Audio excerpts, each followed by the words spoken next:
3월 3일 금요일 이 말을 들을지어다란 제목으로 미가서 3장 1에서 12절의 말씀입니다.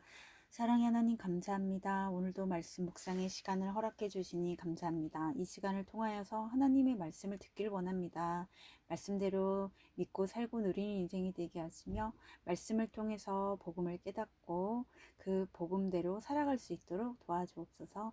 오늘도 함께하여 주실 것을 믿으며 감사드렸고 예수님의 거룩하신 이름으로 기도드립니다. 아멘.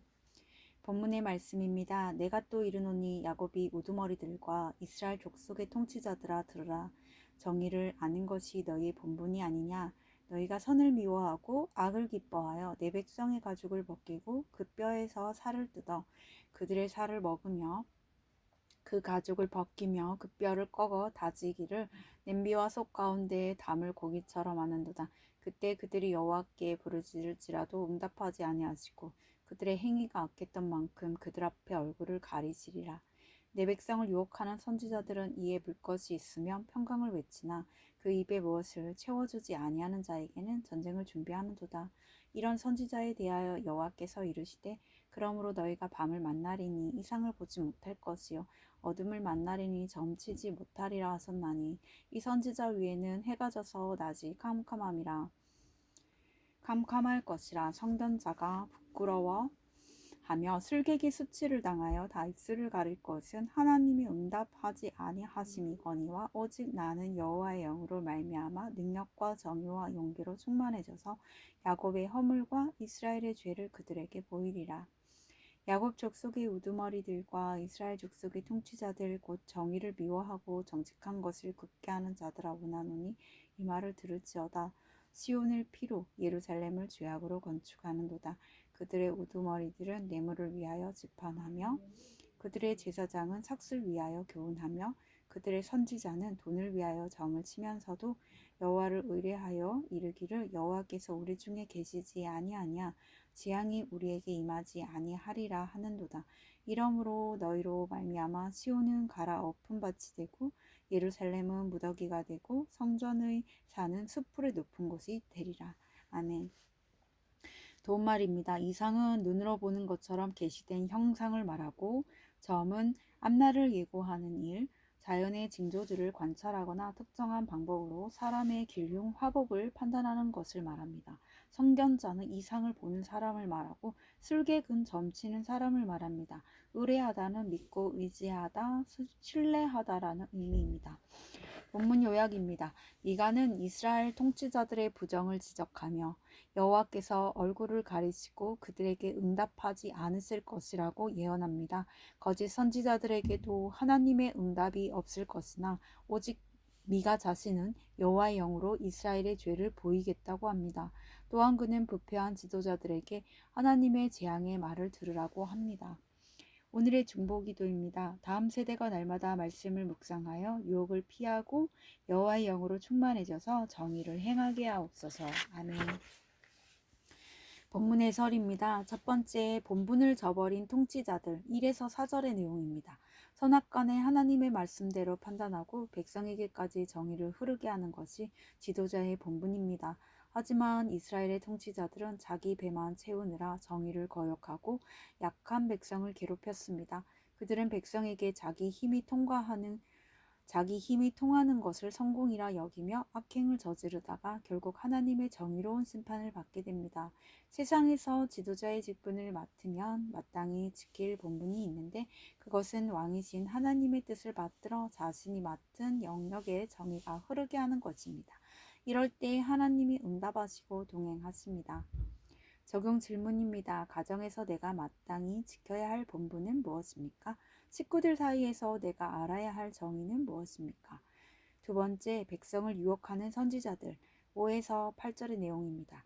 미가는 선지자를 두 부류로 구분합니다. 한 부류는 자기 배를 채울 욕심으로만 충만하여 예언을 악용하는 자들입니다.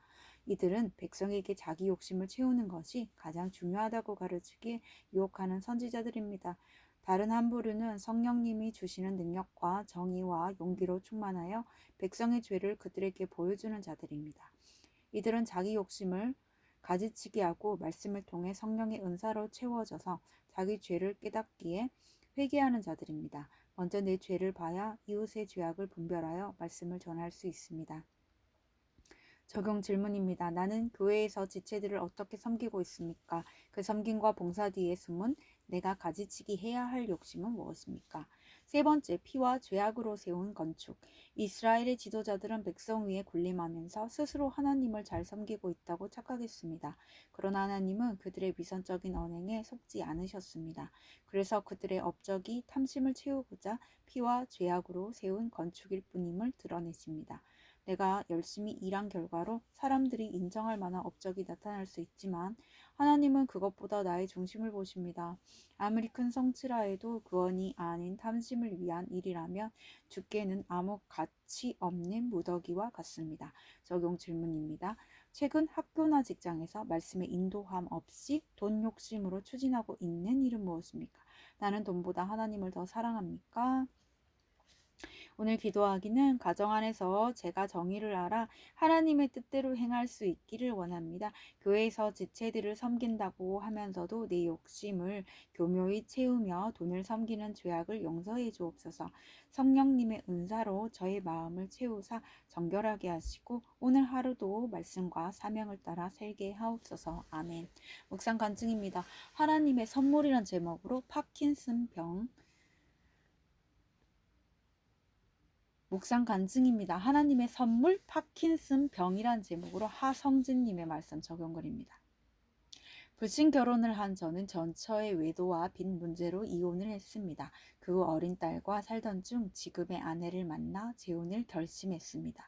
그런데 30대 중반인 그때 파킨슨병 진단을 받는 청천벽력 같은 사건이 저에게 찾아왔습니다.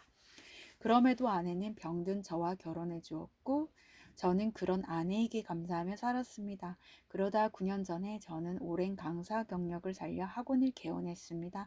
그런데 수업부터 운영까지 혼자 학원을 경영하기가 매우 벅찼습니다.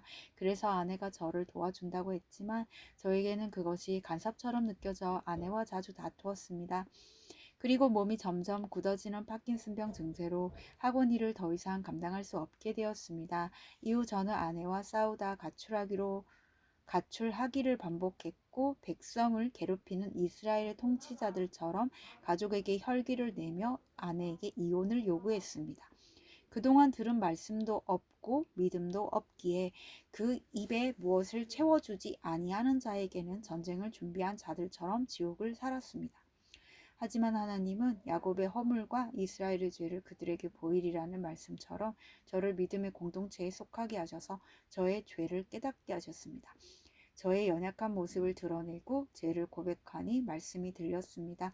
제 질병이 저나 부모님의 죄로 인한 것이 아니라 하나님이 하시는 일을 나타내고자 하심인 것을 알게 되었습니다. 그리고 청년 시절에 지었던 방탕과 낙태우제를 매주 교회 소그룹 모임에서 말씀을 통해 진심으로 회개할 수 있었습니다. 6년 전 저는 아내의 설득과 소그룹 지체들의 권면으로 내 신부 자극수를 받았습니다. 그러나 퇴행성 질환이라 시간이 지나면서 다시 몸이 굳어지고 있습니다. 매일 반복되는 고통으로 흔들리고 넘어지지만 큐티와 찬양으로 영을 채워가고 있습니다. 들으라고 반복해서 외치는 미가의 경고처럼 먼저 제 죄를 보고 이웃의 죄악을 분별하여 말씀을 전할 수 있기를 소망합니다. 이분에 적용하기는 매일 규칙적인 운동을 소홀히 하지 않겠습니다. 아픈 환우에게 제 간증과 함께 큐티인을 전하겠습니다. 입니다.